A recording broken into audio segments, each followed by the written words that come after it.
तो हिंद के खलनायक जिन्हें कहा जाता है, क्या वो कांग्रेस के नायक हैं? ये अपने आप में बड़ा सवाल है, क्योंकि गंभीर आरोप कांग्रेस पर लगाए जाते हैं, लगाए जाते रहे हैं और आज एक बार फिर से नए तरीके से मुख्यमंत्री योगी आदित्यनाथ ने यही आरोप लगाए। लेकिन इन आरोपों के पीछे कुछ आधार भी है, बयानों का आधार है, वो जरा सा समझिए। मणिशंकर अय्यर हैं, कांग्रेस के वरिष्ठ नेता हैं, उन्होंने क्या कहा था ये सुनिए। मुगलों ने इस देश को बनाया है, मणिशंकर अय्यर को लगता है कि मुगलों ने इस देश को बनाया है। अब्दुल खालिक है, कांग्रेस सांसद, मुगल काल ने हिंदुस्तान को आकार दिया, शेप दिया। मुगल काल में देश में तरक्की हुई। सुप्रिया श्रीनेत हैं, नेता है कांग्रेस की, वो ये कहती हैं अकबर बाराड़ा की लड़ाई सत्ता संघर्ष थी, ये आक्रमण देश पर नहीं था, ये कांग्रेस के एक और नेता कहते हैं। तो ये जो बयानबाजी है वो आधार देती है बीजेपी जैसे दलों को ये आरोप लगाने के लिए कि मुगल जो हैं वो कांग्रेस के। चलिए, तो दरअसल पीएम मोदी भी मुगलों और उनके शासनकाल में हुए अत्याचारों का जिक्र कई बार कर चुके हैं। काशी विश्वनाथ कॉरिडोर के उद्घाटन के दौरान भी पीएम मोदी ने बताया था कि किस तरह से मुगल काल में देश के मंदिरों को नुकसान पहुंचाया गया था। आतताइयों ने इस नगरी पर आक्रमण किए, इसे ध्वस्त करने के प्रयास किए। औरंगजेब के अत्याचार, उसके आतंक का इतिहास साक्षी है। जिसने सभ्यता को तलवार के बल पर बदलने की कोशिश की, जिसने संस्कृति को कट्टरता से कुचलने की कोशिश की, लेकिन इस देश की मिट्टी बाकी दुनिया से कुछ अलग है। यहां अगर औरंगजेब आता है तो शिवाजी भी उठ खड़े होते हैं। संजीव श्रीवास्तव से फिर मैं डिबेट की अब शुरुआत करना चाहता हूं। संजीव श्रीवास्तव साहब, दरअसल कांग्रेस के कुछ नेताओं के बयान, जो वरिष्ठ नेता हैं उनके बयान हमने दिखाए और जो हमें और आपको पढ़ाया गया वो बताता है कि भाई जो मुगल थे वो हीरो थे, उस तौर पर नहीं दिखाया जाता, आक्रांता के तौर पर कहीं नहीं दिखाया जाता है। क्या इस वजह से ये आरोप लगाए जाते हैं कांग्रेस पर कि मुगलों का महिमा मंडन किया गया और महाराणा प्रताप के प्रताप को कहीं दबा करके रखा गया, उस शौर्य को उतना प्रदर्शित और इतिहास में जगह नहीं दी गई जितना वो डिजर्व करते हैं, जितना कि वो हकदार थे? देखिए कुंदन, एक बात जो समझनी चाहिए कि अगर भारत में रहने वाले ईसाई इस बात का विरोध, वो अगर खुद को भारतीय कहते हैं और वो ब्रिटिशर्स को हमेशा आक्रांता ही कहा जाएगा, लेकिन इसका यह मतलब नहीं कि हम देश में रह रहे ईसाइयों का विरोध कर रहे हैं। इसी तरह अगर हम मुगलों के इतिहास में की गई गलतियों को उभार रहे हैं तो इसका यह मतलब नहीं है कि मुसलमान, देश में रह रहे मुसलमानों का विरोध हो रहा है। ये बहुत बड़ी बात कह रहे हैं संजीव जी। जी, तो मुसलमान और मुगल को एक मान लेना, ईसाई और ब्रिटिशर्स को एक मान लेना, ये गलती हो रही है जो विपक्ष के साथ दिक्कत हो रही है। यही से विपक्ष के साथ गलती हो रही है। इस गलती को समझने की जरूरत है। विपक्ष ये बात साबित करने की कोशिश कर रहा है कि असल में मुगलों के साथ अगर वो खड़ा होगा तो तभी वो देश में मुसलमानों के साथ खड़ा होता हुआ दिखाई पड़ेगा। ये एक बहुत बड़ा भ्रम है, इसी गलती को समझने की जरूरत है। बीजेपी बार बार ये कह रही है कि मुगलों और उन आक्रांताओं के खिलाफ हैं जिन्होंने इस देश को नुकसान पहुंचाया है। इसका ये मतलब नहीं है कि देश में रह रहे मुसलमानों या ईसाइयों के खिलाफ है बीजेपी। तो ये एक भ्रम है जिसको मुझे लगता है कि विपक्ष समझ नहीं पा रहा है और जिससे विपक्ष का नुकसान हो रहा है।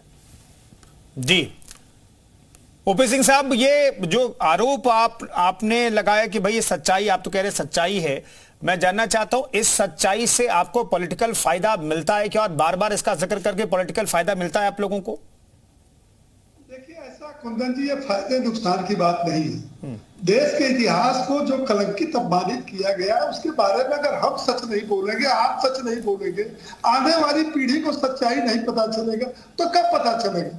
मैंने देखिए इसी विषय पर लेकर के मैंने कांग्रेस प्रवक्ता नहीं, पूरी कांग्रेस पार्टी से 3 सवाल पूछा हूं।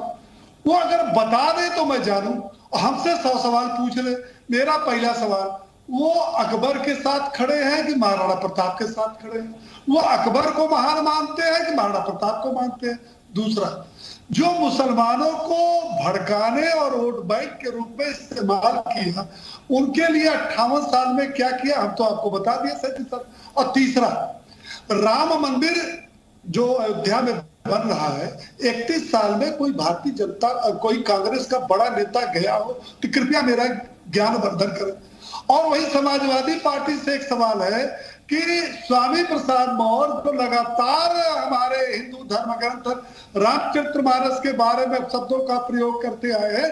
आज ताजा रिपोर्ट ये है कि प्रयागराज हाईकोर्ट की लखनऊ खंडपीठ ने उनको फटकार लगाई और कहा है कि जिन दो दोहों को लेकर के आपने जो गलत तरीके से अपमानित किया है ग्रंथ को, उसका अर्थ क्या है वो भी बड़ा अखबार में डिटेल छपा है। पूजो विप्र सकल गुणहीना, ढोल गवार शुद्र पसुनारी, ये सब ताड़न यही ना लेकर के चले। मतलब ये है कि ये देश में भ्रम फैलाने की स्थिति क्या। दूसरी बात, आप ये बताइए, भगवान राम का जन्म अयोध्या में हुआ, हम बचपन से पढ़ते चले आ रहे हैं, उनको काल्पनिक किसने बताया?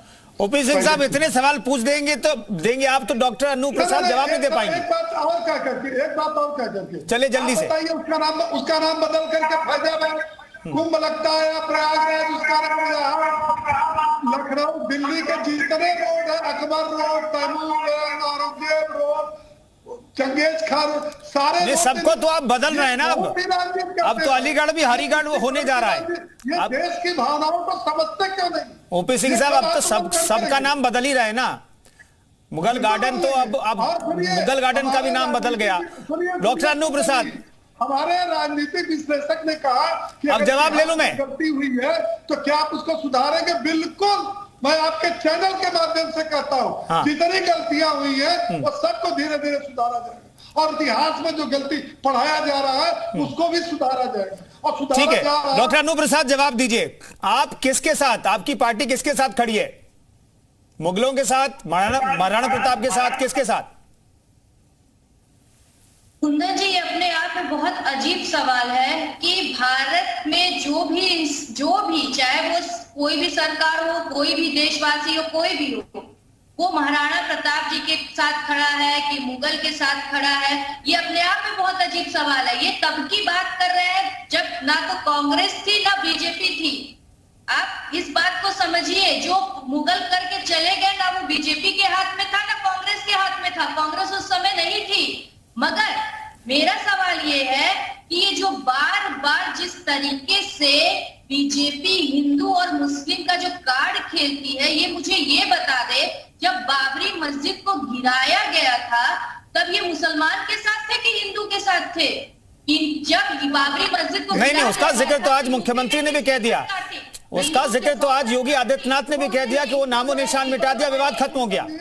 नहीं, इस सवाल का जवाब तो आज दे दिया है ओपी सिंह साहब। इस सवाल का जवाब तो आज मंच से दे दिया मुख्यमंत्री ने। ओपी सिंह साहब, मस्जिद कहाँ थी? बाबरी मस्जिद भारत में उस विवादित ढांचे को गिराने में किसके साथ बीजेपी खड़ी थी, वो तो उसका जवाब आज तो मुख्यमंत्री ने दे दिया। ओपी सिंह साहब, छोटा जवाब जल्दी से। बीजेपी की साथ बिल्कुल, वह जो है 110 करोड़ हिंदुओं के साथ खड़ी थी, आज भी खड़ी। और सुप्रीम कोर्ट ने 110 करोड़ हिंदुओं के भावनाओं को समझते हुए उन्होंने जो सही था, जिसको आपने बरगलाया था, इसके लिए सुप्रीम कोर्ट ने बार बार अड़ंगा लगाया। हम हिंदू प्रेमी बनते हैं, आज जो महिलाएं कर्मचारी जो है लखनऊ में धरना दे रही है वो तो हिंदू है, उनको इंसाफ क्यों नहीं आप दिला दे रहे हैं? क्यों नहीं उनकी बात करा दे रहे सीएम योगी जी से? जो महिलाएं आज बैठी है सड़क पे धरने पे, वो तो हिंदू है। अगर आपको मुसलमानों से इतना ही दिक्कत है, ये तो आप सबने सिद्ध कर दिया। आपके नेता संसद में, भरी संसद में मुसलमानों को गाली देते हैं। आपके ही नेता पश्चिमी भारत को आप लोग मिनी पाकिस्तान बोलते हैं। तो आप बताइए ना, किस बिना पे आपके नेता ने उत्तरी पश्चिम उत्तरी को मिनी पाकिस्तान कह दिया? आप बताइए, आप लोग हर करने के बहुत फर्क होता है। आपने अभी कहा अशोक यादव साहब, ठीक है, हमारे साथ समाजवादी पार्टी प्रवक्ता भी मौजूद हैं। अशोक यादव साहब, क्या ये जो पिच है, हिंदुत्व वाली जो पिच है, इस पे बहुत खुलकर के बल्लेबाजी करती है बीजेपी, और इस पिच पर जब राम मंदिर का निर्माण हो रहा है जनवरी में, 22 जनवरी को भव्य और दिव्य मंदिर में रामलला विराजमान हो जाएंगे, तो इसका पॉलिटिकल फायदा किसी को मिलेगा और नुकसान आप लोगों को होगा, ऐसा लगता है क्या? देखिए कुंदन जी, सबसे बड़ी बात है कि जब चुनाव आते हैं तब भारतीय जनता पार्टी को इस तरह के मुद्दे याद आते हैं, क्योंकि इनके पास बताने के लिए कुछ नहीं है। आप ये बताइए कि मुगलों की बात कर रहे हैं, आप अपनी बात क्यों नहीं कर रहे हैं? क्या आपने किसानों को धोखा दिया, नौजवानों को धोखा दिया, महिलाओं के साथ आपने अत्याचार किया, आपने देश की सेना को अपाहिज बनाने का काम किया इसी भारतीय जनता पार्टी की सरकार ने। आप अपनी गलतियों की बात नहीं करते हैं, आप मुगल कालीन इतिहास में चले जाएंगे, कहां चले जाएंगे।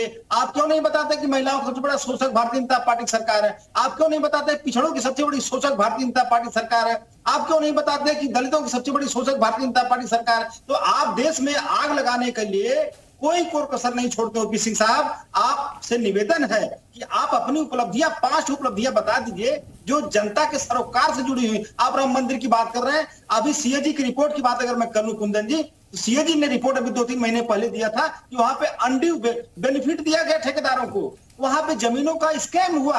और स्कैम कौन लोग कर रहा है राम मंदिर के नाम पे? यही भारतीय जनता पार्टी के लोग कर रहे हैं। ये भगवान राम के आदर्शों पे ये कभी चले हैं? भगवान राम ने सत्ता छोड़ दिया था अपने बचनों को करने के लिए। आपने भगवान राम के नाम को बेचा, आपने माँ गंगा को बेचा, अपना आत्ममंथन कर डालिए कि आप 80 में 3 क्यों है, 3 क्यों है और इस बार क्या होगा?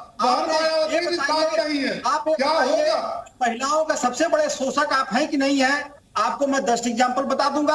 आप हिंदू की बात करते हैं, देश की पहलवान बेटियां हिंदू नहीं थी क्या ओपी सिंह साहब? जो लखनऊ में जिनको आज लठियाए हैं आप लोग महिलाओं को, डायल 100 की क्या प्रजापति से पूछिए कि बलात्कार के मामले में जब हाई कोर्ट सब कर लेंगे तो अखिलेश यादव उनको हेलीकॉप्टर से लेकर घूम रहे हैं और आपके नेता मुलायम सिंह यादव गायत्री प्रजापति बलात्कारी से मिलने जेल में जवानों को कटोरा थमा दिया।